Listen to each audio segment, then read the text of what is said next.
So, I'm going to be speaking about the social and cultural aspects of Puranic traditions. And many of you may be familiar with the Purans, but just before we actually discuss Puranas and the social context, uh, and also I'm going to be emphasizing on the Vrata traditions later on and rituals.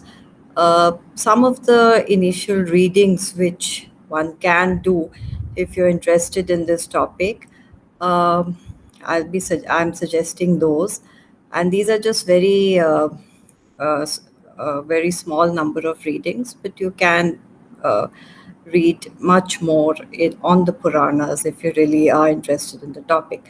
So, R.C. Hazara, uh, his work came out in the 1940s, and after that, it has been reprinted. So, he's talked about the studies in the Puranic records on Hindu rites and customs, and he does very comprehensive analysis of the chronology of the Purans. And by and large, even now, we follow that kind of chronological sequence which he has suggested. And then P.V. Karne, History of the Dharm Shastras, if you're interested in the Vrata traditions, volume 5 is relevant. Otherwise, many parts of the history of the Dharm Shastras, Karne's works, has references to Puranic traditions. And while early writings include Wilson's writings on H. Wilson's writings on Vishnu and Shiv, and R.G. Bhandarkar has also written on Vaishnavism, Shaivism, drawing upon the Puranic traditions. H.C. Ray Chaudhary wrote on early Vaishnavism, but some of the more seminal recent works include Jan Honda's work on Vishnuism. Sukumari Bhattacharjee has worked on that. Suvira Jaiswal, Ashman and Kulke have worked on the Jagannath cult, but that helps, one understand how the inclusive the Vishnu cult is. With its regional identities also. Vijay Nath has written about Puranic assimilation. Kunal Chakravarti on religious processes, especially in the Bengal Puranas. Um, when you talk about the Purans, then obviously you're also talking about the pantheistic traditions and the different kinds of iconography. And so Akos Astor has worked on Durga and Shiv, particularly the festivals. Um, Paul Cartwright has worked on Ganesh and the Puranic myths. Uh, Another very good reading on these traditions and tirthas and other aspects of food. Charles Malamud, who has identified the equivalences between cosmic and ritual elements in the Purans and other texts. John Cort has worked on aspects of reciprocity and transformation in Puran traditions and other traditions.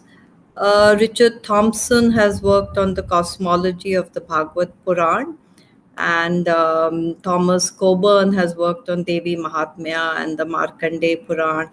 Brian Smith has worked on resemblances and religion, so it gives you a good background. Arvind Sharma, John Strato Hawley, and these are just some of the readings which am suggesting. But my own work is called Contestation and Compliance, and it is based on the Matsya Mahapuran. So you could have a look at that too. Now, one of the first questions that comes up when we discuss the Purans is, are the Purans religious texts? And they cannot be identified strictly as religious texts. They deal with many aspects of uh, cosmogony, cosmology, the understanding of the universe and the origins of universe. They deal with vanchavalis and lineages, um, which are royal but also mythico-royal. So there is mythology mixed with royal lineages. They deal with myths and legends of the Vedas and the epics and are reiterating them. And that itself is very significant, because which myths are reiterated and why they are reiterated sort of raises questions about the politics of reiteration, and it also involves, to some degree, sortition, classification, and representation. And so, which of the myths are represented is something which we need to pay attention to. And many of the Puranic traditions have long discourses on politics, on society, real politic, the state, familial issues, the duties of the king and the householder, and the suvrata, pativrata wife. So there are many dimensions to the Purans. To put them under the category of a religious canonical tradition does not do them justice, because even when they do discuss rituals, rites, and forms of worship, they are telling us about various aspects of life and the state, and about notions of kingship and the expectations from a king, the expectations of patronage that the Puranic authors or the reciters have. And so, on one hand, it's wrong to see them only as religious texts, but it's also wrong to assume that they merely have a political bias, because they are under the enterprise they undertake is so ambitious and far reaching that it challenges our own understanding. Limited as we are with these modern notions of boundaries pertaining to social, religious, economic, ideological, or the political. And the Purans actually encompass and stride over all of these categories. And so that kind of categorization itself is something one can question. They have their own categories, and that's what we will be trying to unravel. So the Purans are fairly conscious. It's not as if they don't have consciousness of social categories. They are conscious of regional, linguistic, cultural disparities, as well as social divisions between the varnas. But that is not the only kind of categorization they do, because they are talking about the Dvija and the non Dvija. Dvijas are the twice born who have gone through the rites of the Upanan, which earlier used to be confined only to Brahmin, Kshatriya, and the Vaishya, while the non Dvija includes categories like the Shudras and women. They are conscious of the categories between the wealthy and the poor, between ethnicity, between different tribes and communities, and forest tribes, and uh, the rural urban spaces. And they are, while including these categories and referring to them and giving a place to them in their text, they are also helping and reinforcing the categorization and perpetuating ideologies which can allow for the social differentiation to continue.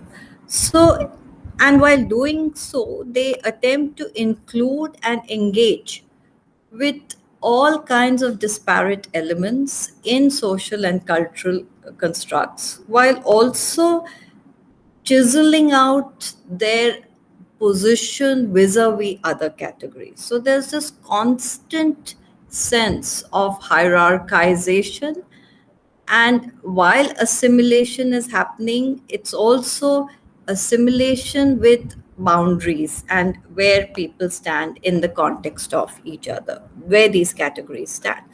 So it is in this context that, as historians, Puranic traditions emerge as very significant sources for us, because they lead us into the mind and the intent of the authors. They allow us to explore what we call the intentionality of the text. Why is the text being compiled? And it's a unique thing about these traditions is that once one type of genre is created, then many texts follow that. So there are many Purans, then the Upapurans, and so many categories of them. So the intentionality behind the text, which scholars like Umberto Eco have talked about in the context of literature, but which we can also explore in the context of history, that what is the intention behind the creation of the text, who is the audience that they are catering to or are they appealing to, and it is an assimilative process. So while assimilating, they're also very conscious of who the Quran is being carried forward to. And in that sense, that is why the significance of turning to Puranic and textual traditions is that they allow us to explore what Sheldon Pollock has said, the historicity of representations, how you are representing categories, how you're representing society, cultural aspects of the society, and how that changes. So, the historicity of representations. And also, the question, because as teachers, we know that the first thing that we say is that you cannot accept all the text at face value. So you have to read between the lines, you have to see who is writing it, why it is being written, how much of it is written for what purpose.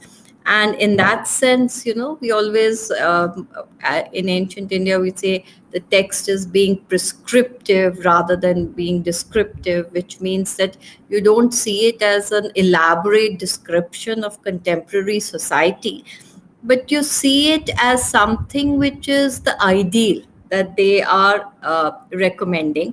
And in that sense, representations become very important, because this is what the ideal or how society should be. The ideological constructs which come forward in the Purans come very clearly. And that is why, again, I'm quoting Sheldon Pollock when he says that texts represent the normativity of the actual as well as the actuality of the normative. That texts both reflect and regulate practice. So, by saying that texts are representing the normativity of the actual, is showing that how many of the traditions actually were accepted as norms, and how many of the norms are actually being practiced. So that in that sense, texts are mirroring what is happening to a certain extent, but also then later on people refer to the text, and that is why they also regulate. So they both reflect and regulate practices, and in that sense you use them as sources for the study. Now, one thing about the Purans, because if you're discussing what are they actually trying to say, we find that there is a very high consciousness of the need for social hierarchization, as I told you, that what categories exist and what are the hierarchies on which they have to be arranged. But they are also very obsessed with propriety, or what is good, regarded as proper or good behavior. And the social hierarchies are determined on the basis of these complex set of variables which are used by the Purans. And so they are very layered and very nuanced. So it's not only the fourfold Varna or Jati or the manifold Jati division that we are talking about when we talk about social categories. It is, there are many categories, as I've already told you. And just to give you an example, you have a section in the Matsya Mahapuran which talks about Yayati, who's saying that amongst the twice born, so already one category is created, the Dvija and the Advija. But amongst the Dvija also, one who is greater in learning or in asceticism or older is more respectable. And then when his grandson, who is his daughter's son, Ashtaka, further questions him and saying that learning and asceticism are to be venerated, not age, he says it is good behavior that should be venerated. So, there are these different aspects of categories that you're talking about: the twice born vis-a-vis the non-twice born, then the ones in learning or who have more top ability to be ascetics or older, and finally it is good behavior that is venerable. And then Yayati goes on to say that the gates of heaven are available through the following, and these are what what are seen as related to propriety or good behavior: asceticism, charity, self-control, restraint, modesty, honesty, kindness to all living creatures. And then Yayati goes on to say that even acts like performance of Agnihotra, or keeping the vow of silence, Maunvrat, or acquiring knowledge, or performing lots of yagyas and sacrifices are negated if it is accompanied with indulgence in food and drinks and conceit. So if you're proud, then all of these activities are negated. So you can see from such examples how the Puranic notion is not only on creation of social categories and assimilation of them and putting them in a particular hierarchized order, but also regulating good behavior and propriety. And there is a degree of social assimilation, because we find that it's not only as if male protagonists are voicing their opinions on dharma. You have women protagonists like Savitri, and she not only makes declarations related to the dharma of a woman, but also the dharma of a king and the dharma of the god of death, Dharmraj himself, when she is engaging with Dharamraj. So the fact that women are being given such a voice doesn't really mean that women had a voice, but it means that you are the Puranic authors are using women as a medium to propagate their notions of what is correct behavior.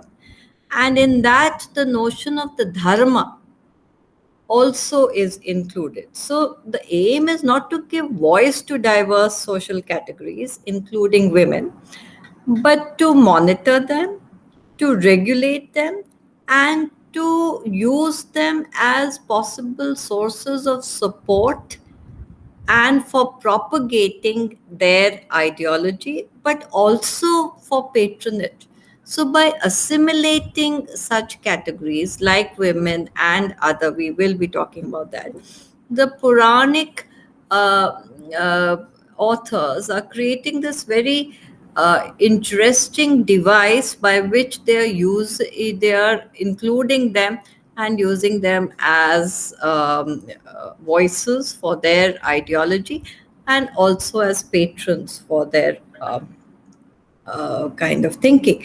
So in that sense, the Purans seem to show a major shift in the approach of theological traditions of the Brahmanas. If you see, if you compare it to the Dharma Shastras, because the Dharma Shastras were based on how to preserve knowledge only within a small section of people, and so women and Shudras and other categories are excluded from rituals and rites, and most of the Dharma Shastras are talking about that.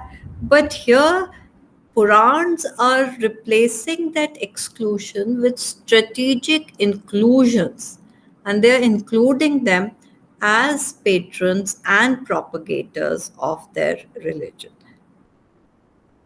So I'll end this section of the Purans, and in the next section, we'll talk about the elaboration of ritual practices.